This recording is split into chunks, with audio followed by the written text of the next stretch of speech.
Habang nagbubungkal ako dito, yung aking balahibo ay tumitindig. Parang may nanonood.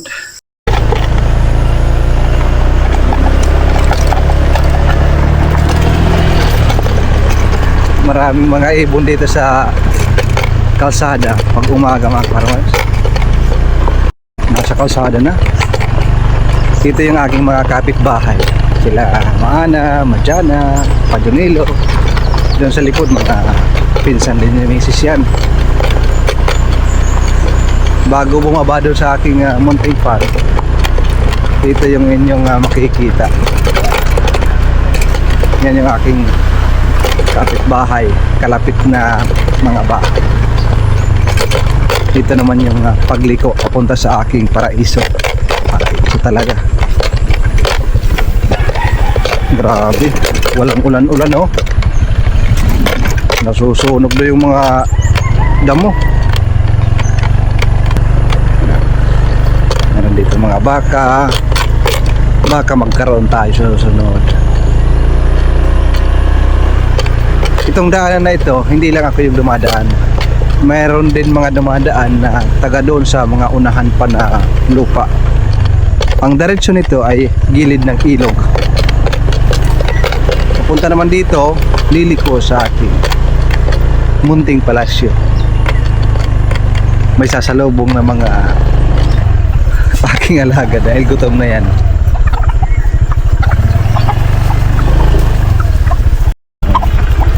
Ang gusto nilang pagkain, ang pagkain ng aso. Ito yung ating mga galing doon sa styro. Ayan. Mabibilis yan.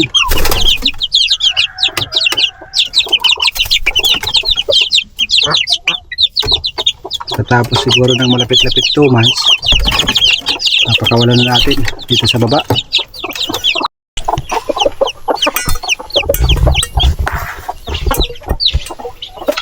Grabe mga kaparmers.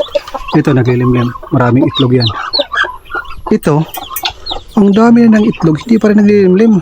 1, 2, 3, 4, 5, 6, 7 14 na mga kaparmers yung itlog, pero ayaw pa rin maglimlim. Aabot ata ng 30. Parang bingala naman to. Siguro 15 lang yan hanggang 16. Yung ating mga pabo parang malalaki na, pero ayaw ko pa rin pakawalan.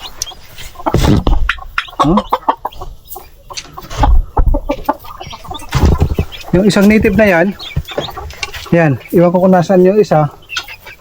Yan po yung anak ng nandoon na naglilimlim. Ito hindi pa nagiging sisiw. Ayan, nasa loob naglilimlim. Yung isa parang hindi malakas yung pangatawan. Medyo basa pa mga kapartners. Sana mabuhay.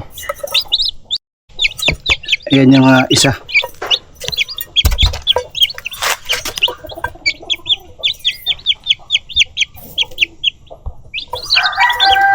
Another 6 pieces. Dahan-dahan lang mga kaparmers. Parami yung ating mga manok.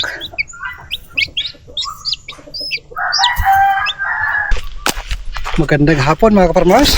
So tuloy na yung ating next project. Ito na yung gusto ko mangyari, yung gumawa ng garden dito sa gilid, sa loob ng bakuran ng ating triangle house. Pero bago ang lahat, iikutin ko muna yung ating mga alaga bago ako magsimula. Baka yung kanina na nakasilip na sisiw, nagpakita na yung tuka, baka sisiw na ngayon. Sisiw. Patingin. Saan na yun? Hindi po. Nasa loob pa rin siya. Init na init oh. Kabuka yung kanyang tuka. Naiinitan.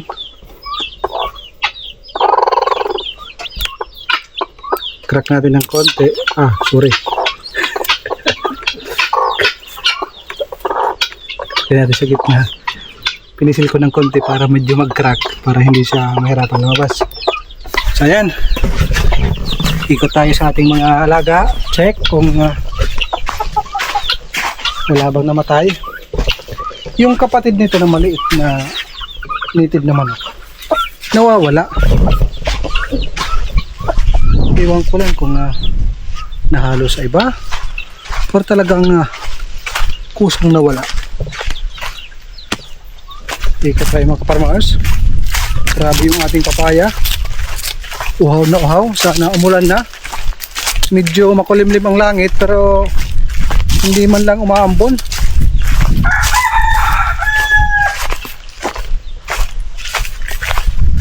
Ito yung likuran ng ating kulungan ng ating mga alaga.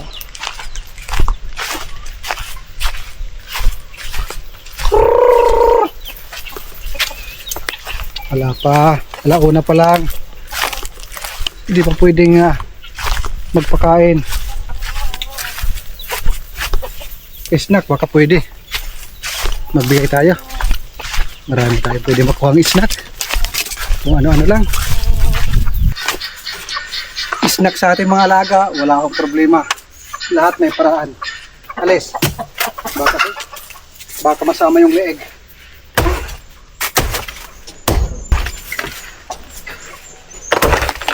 Alis ha, baka magkatay.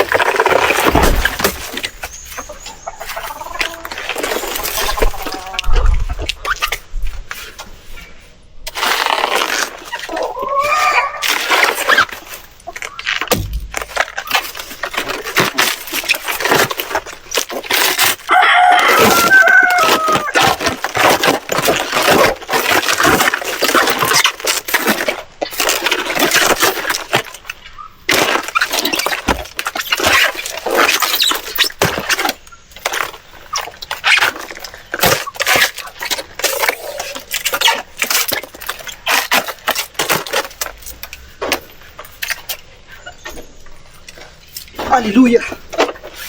Tanggal yung anting-anting.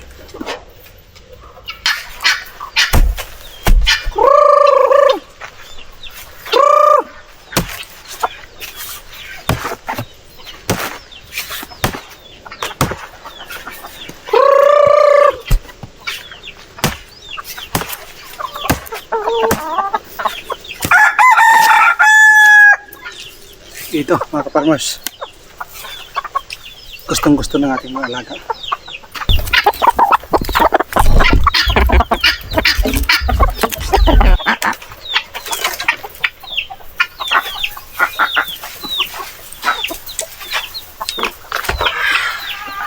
Yan.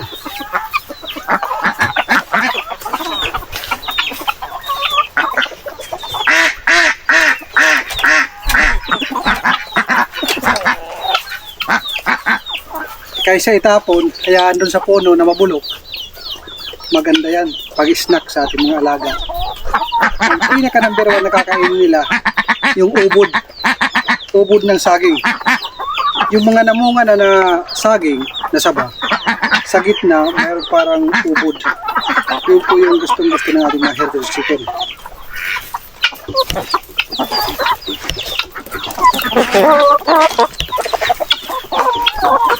Alauna, snack nila, ubod ng saging. Mamayang alas 13:30, magpapatuka tayo ng commercial feeds.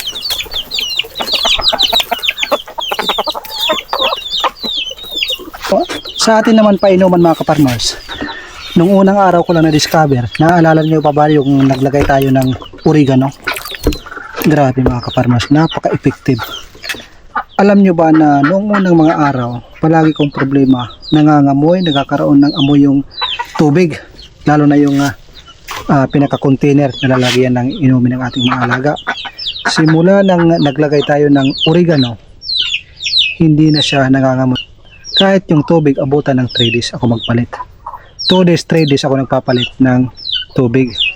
Minsan nga, hindi na ako nagpapalit dahil halos wala na. Kailangan ng palitan ulit or lagyan dahil ubos. hindi na siya bumabaho pag nilalagyan natin, ginugustutan ng oregano. Oh, bakit isa lang? Nandito pala mga kapartners. Parang mayroong nabasag. Or galing ito sa sinapupunan. Meron siyang parang malagkit mga kapartners. Oh. Ay, may nabiyak. Sayang naman are. Kaya pala manganga mo ito. Kailangan linisin natin. Ayan, ganoon lang paglilinis, binabaliktad. Ayan, nasa ilalim lang. Lagyan na kunting risal para maitlog dito. Maitlog mo.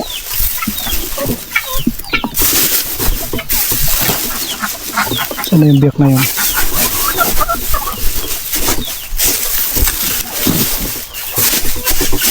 Sayang yung isa na biyak. Ano, may itlog ka pa or nag-a-acting ka lang? Saan kaya yung nabiyak mga kaparmers? Wala naman. Wala naman shield dito sa baba. Okay naman lahat. Oh, walang basag. Ito, wala ding basag. Ito, walang basag. Wala ding basag mga kapartners. Posible. Kasi kung sinipsip nila yung itlog, pinuka, dapat merong shell ng itlog dito na may iwan. Oh, malinis. Pero ito yung lamat na para may nabasag ka isa. Wala naman butas mga kapartners. Napaka-imposible. Dapat merong shell dyan o simbolo na mayroong nabasag. Pero wala. Bakit kaya nagkaganon? Discharge galing sa sinapupunan ng inahin. Ano kaya? Ito para sa pabo.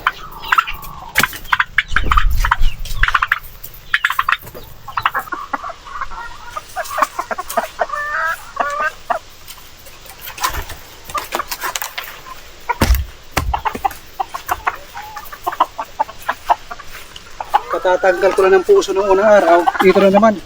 Marami na naman yung pwedeng i-harvest na puso.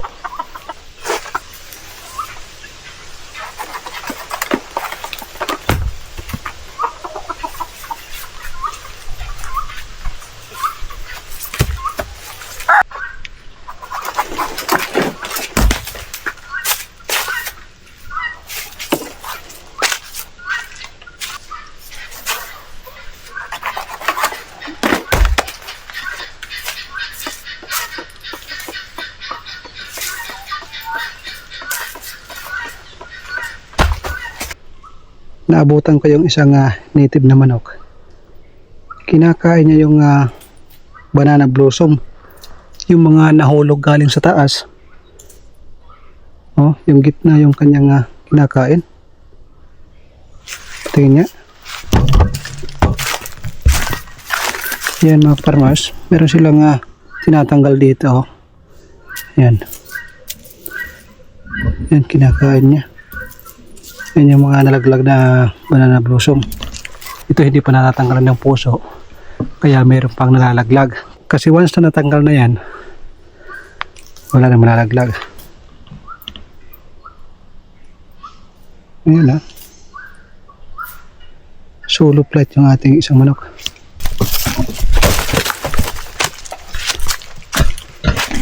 Snack para sa ating mga alaga.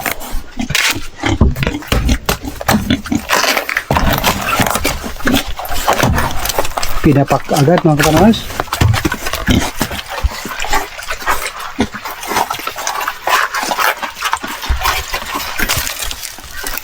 Ayan, para sa kanila yan lahat.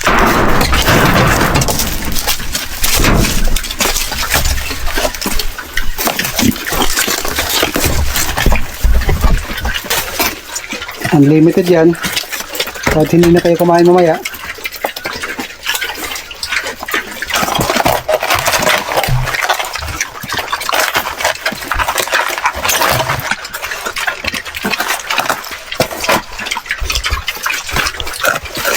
Tapos na yung pagpapa-snack natin sa ating mga alaga.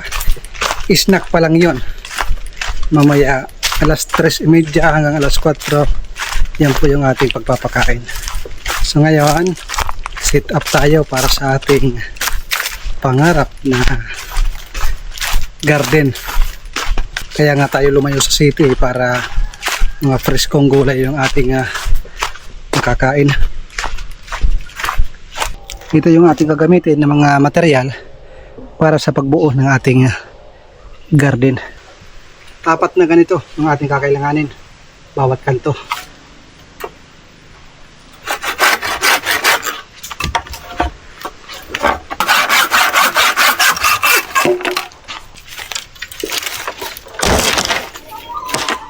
Ito yung first moves.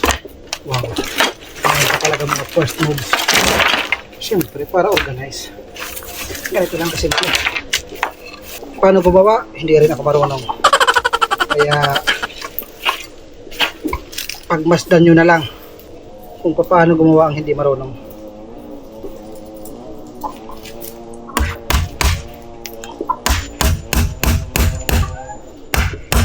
Grabe. Napakatigas ng kahoy na ito. Niyog kasi na matanda.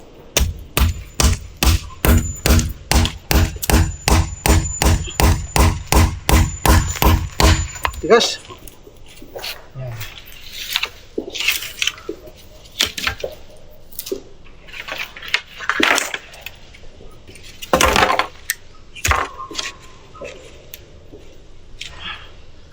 Kailangan dikit para yung lupa hindi makalabas.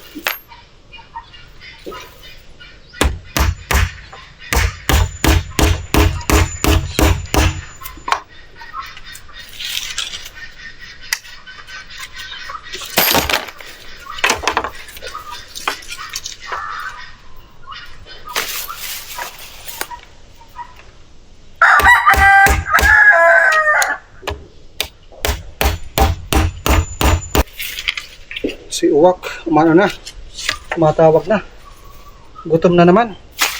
Meron akong nakahanda doon na karne ng manok.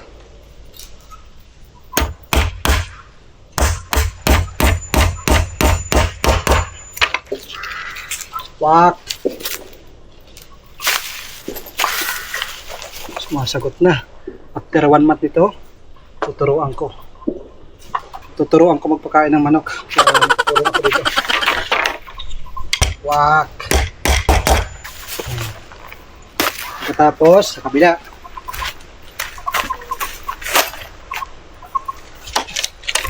Simple lang din.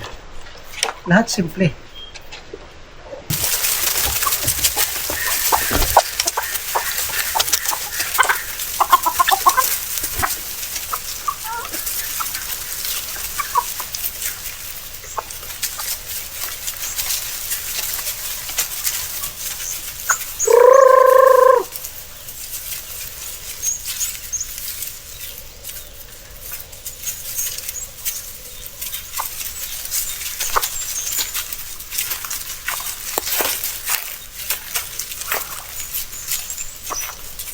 Wala pa yung iba mga ka-farmers dahil alas 3 pa lang. Nasa galaan pa siguro.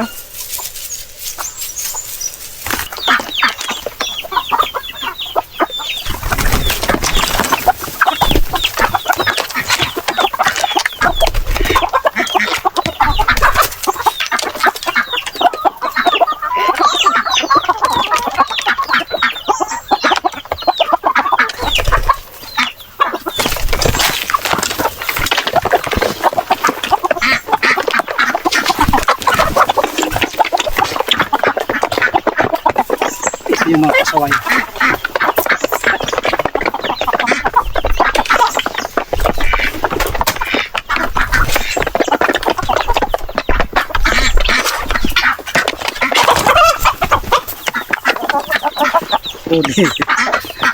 Gagalaw ka pa. ano, sayang mga farmers, kung kakain sila ng papaitlog, hindi naman ito maingitlog. So bago ang lahat, saka na sila papasok pag naubos na yung commercial feeds ng papaitlog.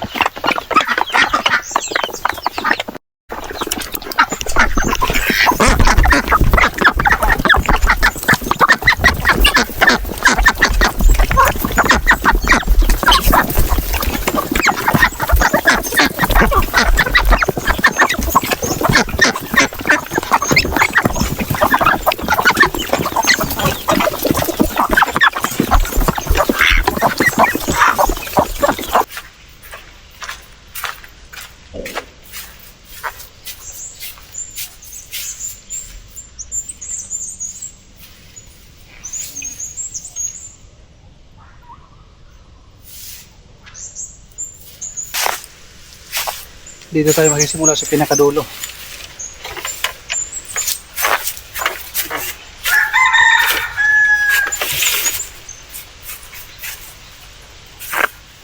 Punta doon. Siguro dito, tatlo. Tatlo na ganito, tapos yung iba mga circle na.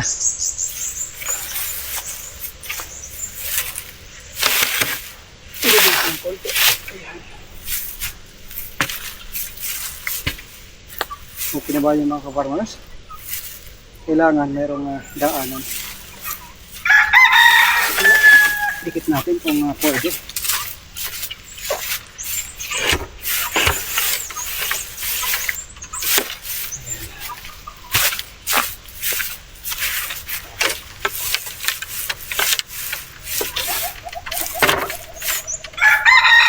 Parang pinaganyan ko para sumunod. Hindi kasi level itong ating bakod, kaya pinapa-slanting ko ng konti.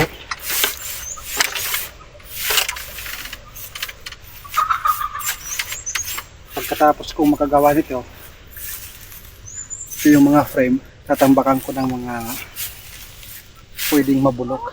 Dahon ng saging, katawan ng saging, tapos papalamanan ng rice hull at saka lupa. Pagsasamahin para mataba yung lupa na ating ilalagay dito, para siguradong mataba yung mga gulay na ating itatanim. Hindi ako gagamit ng synthetic fertilizer, lahat organic.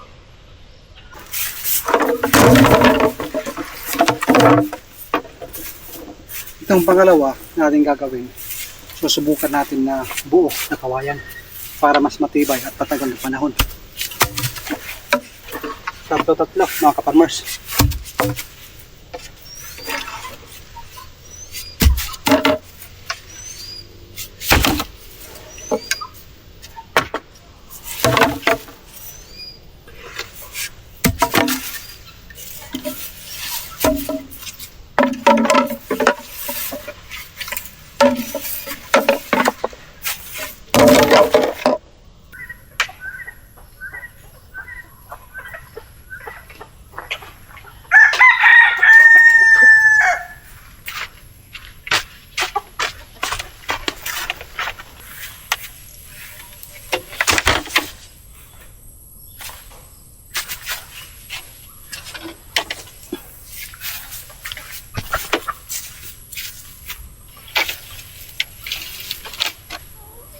Pangalawa mga ka-farmers,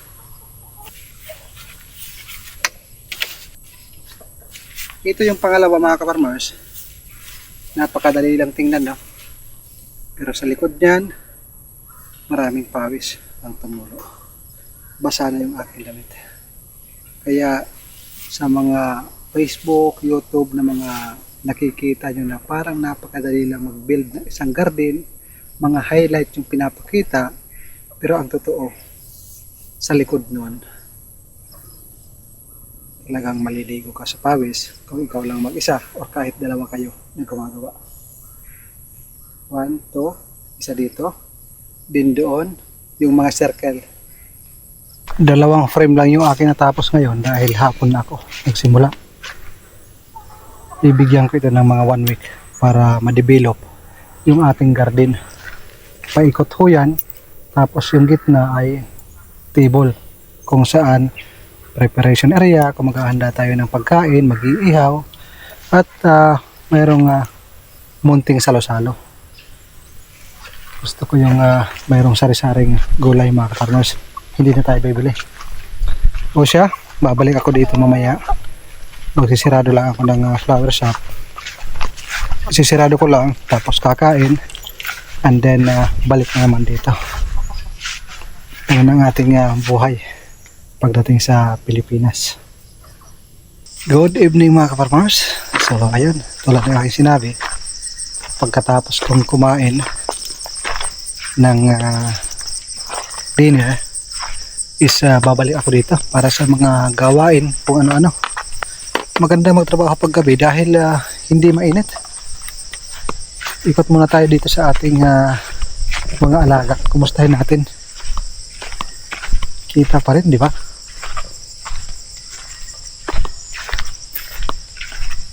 Ito yung sinasabi ko na flashlight na 300 ata to. Kita nyo? Kita nyo ba? Ayan.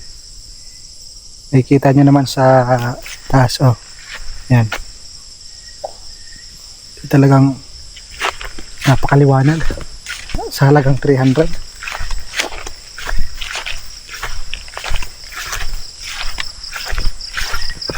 Sorbi lang tayo para sa ating mga alaga. Oh. Oh, ay natutulog. Pero hiwa-hiwalay sila. Oh, yung iba nasa taas, pagkakalat. Ayan. Nandito sa ibaba yung iba. Ayan.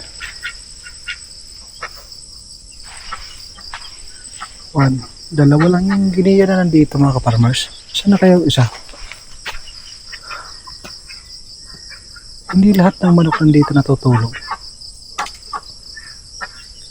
Yung iba nasa loob ng pugad. Yung isang giniya na sa loob. 4 na yun nandun sa loob. 2 lang yun nandito.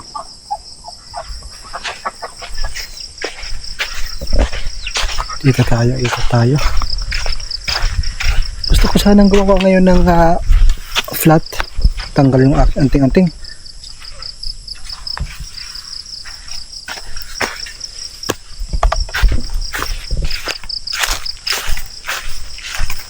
Maganda magtrabaho paggabi dahil napakaganda ng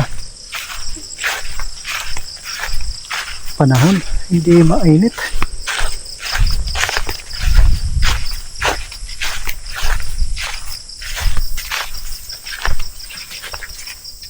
Nandito pala sa gilid yung ating mga alagang pikindak.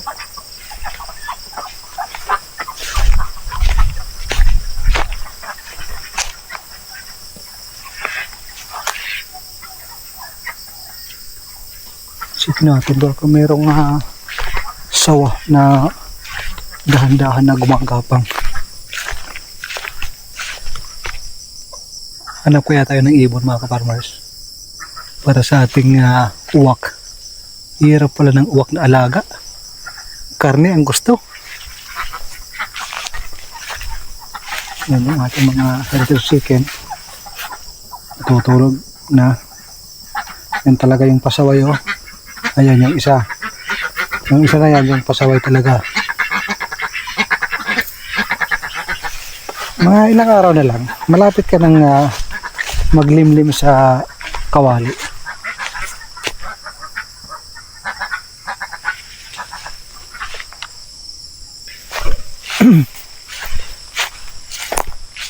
Okay naman yung ating mga alaga. Sindi tayo.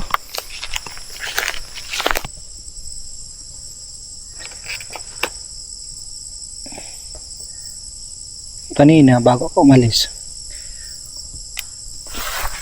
nagtambak muna ako ng dahon ng saging na mga lanta. Yan.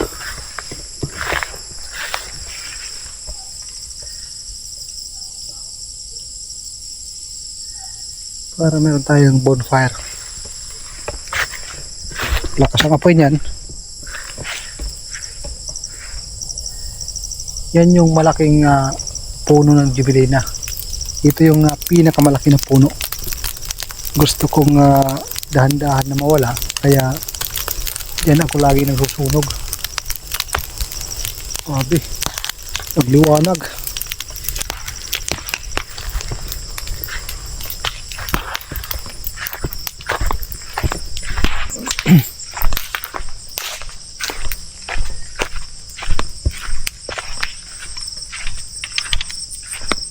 Ganda pala ng ating triangle house. Oh? Basta talaga solar light na malakas na lead.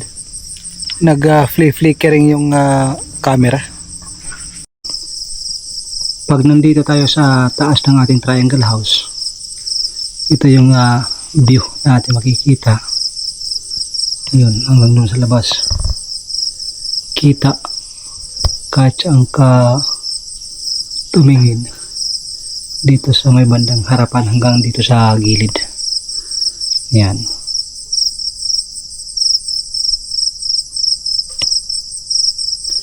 Ganyan kaliwanag yung ating flashlight. Abot dun sa taas ng mga Jimelina. Kayang-kaya mga farmers.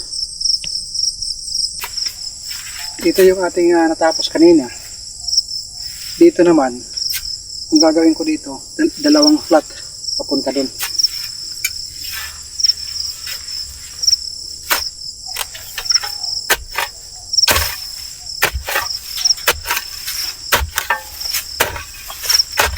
Grabe mga kaparmers, dahil sa ilang araw nang walang ulan, ang tigas ng lupa.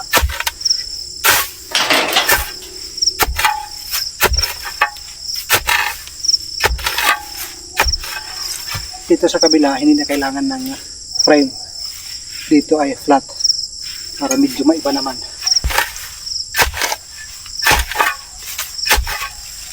Pahabaw ito hanggang doon sa harapan.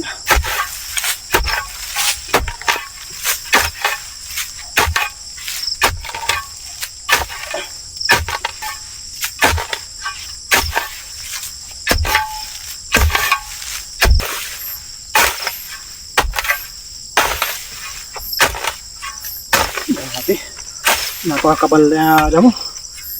Ito yung unang nakuha ko. Siyempre hindi natin itatapon. Dito natin sa loob itatapon para kunting lupa na lang yung ating kakailanganan para ipuno. Magiging fertilizer yan. Yan o.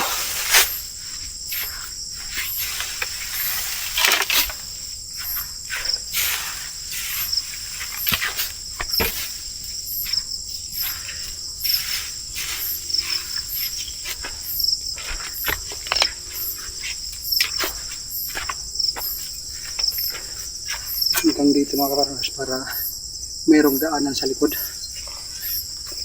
Ay, Diyos ko. Ito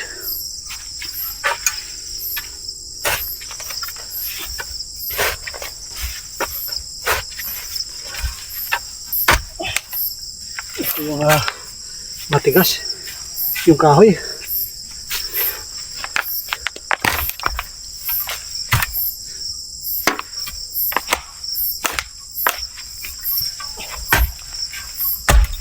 Oh, grabe, dalawang kahoy mga kaparmers. Yan o, laki.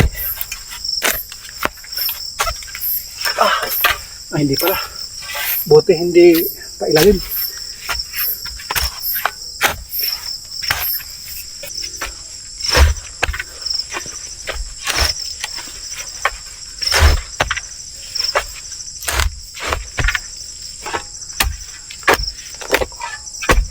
Kahoy na naman.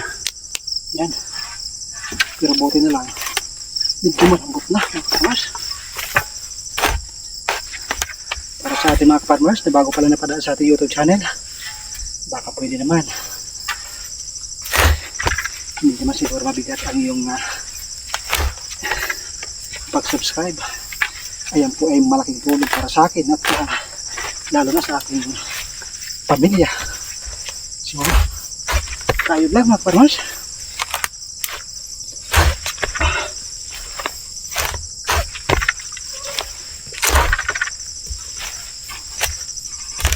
mabuti pag gabi walang asungot, pero pag araw to napakainit, tapos napakaraming manok.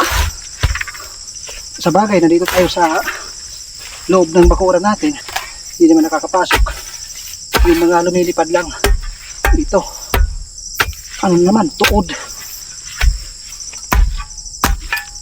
Ayan o, kahoy na naman.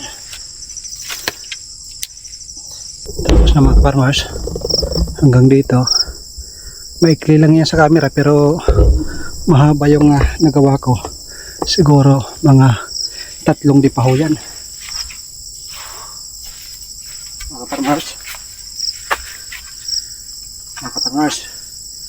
Kayo na yung tumingin doon sa labas ng bakod ha. Ayaw kong tumingin muna, parang habang nagbubungkal ako dito, yung aking balahibo ay tumitindig, parang may nanonood.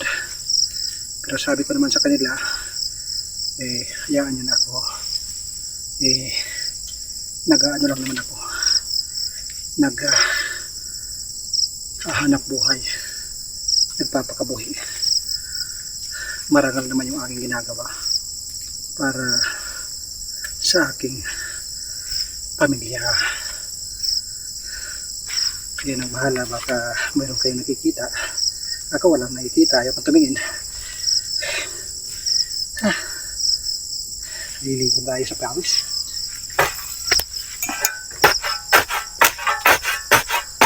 Anahin ko na to, pawis sa akin. Ayaw ko nang pag-usapan yung aking mga binanggit, kasi alam nyo na, ako lang mag-isa dito.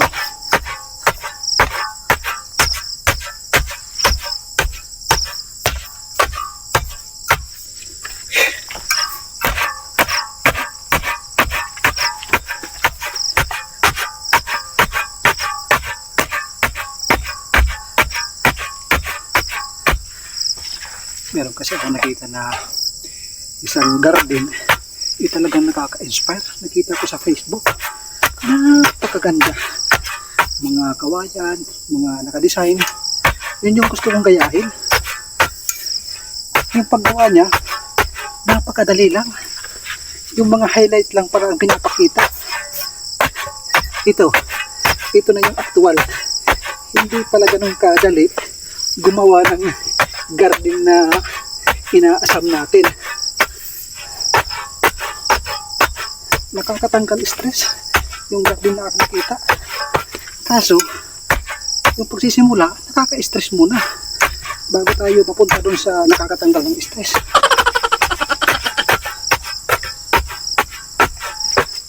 Pero ika nga, wala akong hindi kaya sa taong masipag at madiskarte.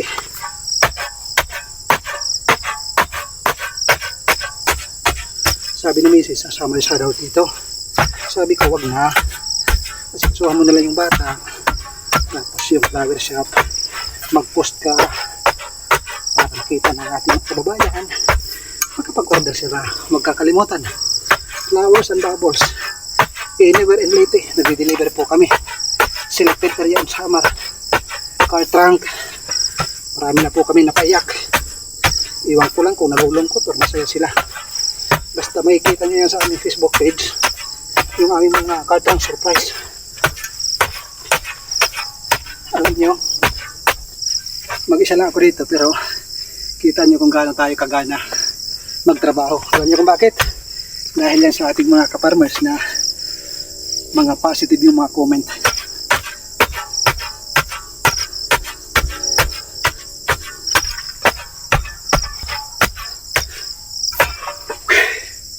Dito naman, tapos ng kalahati. Kung nakikita nyo sa camera, parang maliit lang, no? Yung ating camera is 360 ho yan. Lahat kayang i-cover. Malawak ho ito, mga kaparmas. Hindi tayo sa kalahati. Pa-advise naman mga kaparmas kung ano yung magandang itanim dito na mga sari-sari na mga gulay. Yung parang magiging para siyang halaman. Gusto ko mayroong mataas, mayroong mababa. Ang aking talo dito sa likod, dito banda, yung mga vines, katulad ng beans, tapos ano, kalabasa, upo, matataas, umaakyat. Pagdating naman doon sa harapan, doon sa pinakagilid doon, is yung mga mustasa, litos, at pitsay. Kanyang kalaki na pitsay, 20 pesos. Kaya ako ito ginagawa na garden. Nung nasa abroad kami ni Mrs. palaging McDo. Ang McDo sa abroad ay parang kalenderya lang. Palaging mga fast foods. Sabi ko, uwi tayo. Palaging mga dilata, kung ano-ano na mga ang tawag dyan, yung mga pagkain na maraming preservative.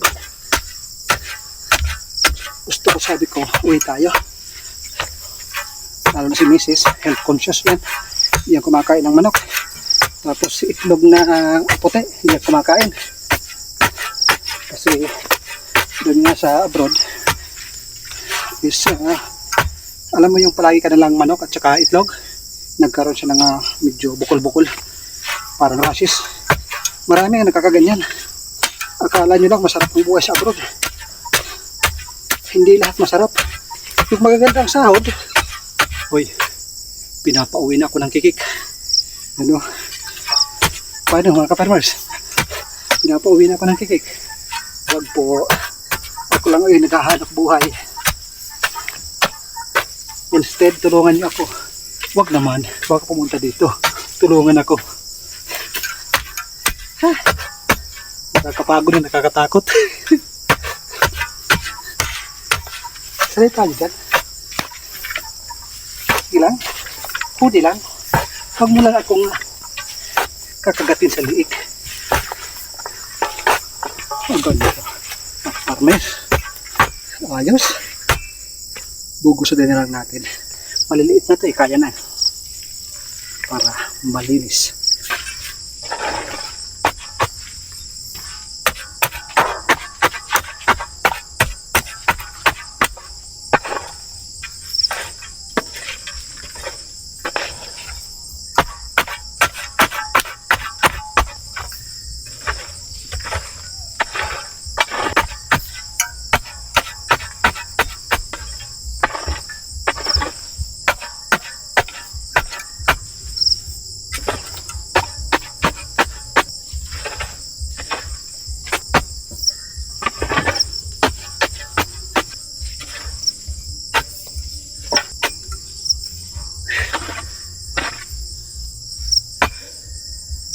Farmers, so yan na po yung ating natapos sa araw na ito. Hindi pala araw, kasama yung gabi. Narinig nyo naman kanina, pinapauwi na tayo ng kikik. So hindi ko talaga maiwasan na tumindig yung aking balahibo dahil tao lang tayo, hindi tayo isang makapangyarihan nila lang. Pero kasama natin may kapal. Kahit saan tayo magpunta. Tiwala lang. So, ayan mga kaparmas. Konting kimbot na lang. Isa, dalawa, tatlo. Tapos may mga pa-circle-circle bukas. At marami tayong tatanim. Kaya yung Malaparaiso na isang bahay kubo sa gitna ng gubat. Ito na ang aking maipapakita sa inyo na isang parabang nakaka-relax, nakaka-inspire, pero sa likod nun, alam ko naman sa inyo, iba sa atin nakakita sa Facebook, ang gaganda ng mga picture, mga video na talagang nakaka-relax dahil napaka-tahimik na bahay sa gitna ng probinsya, then marami ang tanim, di ba? Yung mga ganon na mga video, picture, talagang nasasabi natin na pagtanda ko, yun ang gusto ko. So ito na nga, pinapakita ko sa inyo na sa likod nun, kailangan ng sipag at syaga. Pwera na lang kung marami pang pera. Pero kung tulad sa atin na sakto lang, sipagan ho natin. Kaya natin. Wala hong di kaya. Pagkatapos kung kumain kayo ng alas 6, ito po yung aking exercise para malusaw lahat ng sugar. So binabati ko kayo muna ng isang magandang araw and kasama na rin yung good night. Siyempre, dahil gabi na, ako muna ay uuwi at baka mayroon nanonood sa atin at siyempre, ang tayong sandata ko lang dito ay ang dasal sa itaas. So maraming salamat sa ating mga viewers, sa ating mga silent viewers, sa ating mga bago pa lang napadaan sa ating YouTube channel. Maraming salamat kung kayo po ay mag-subscribe. God bless po. And God bless po sa inyong mga mahal sa buhay. Mabuhay po kayo. Dito ko lang iiwan. Babalikan ko yan bukas.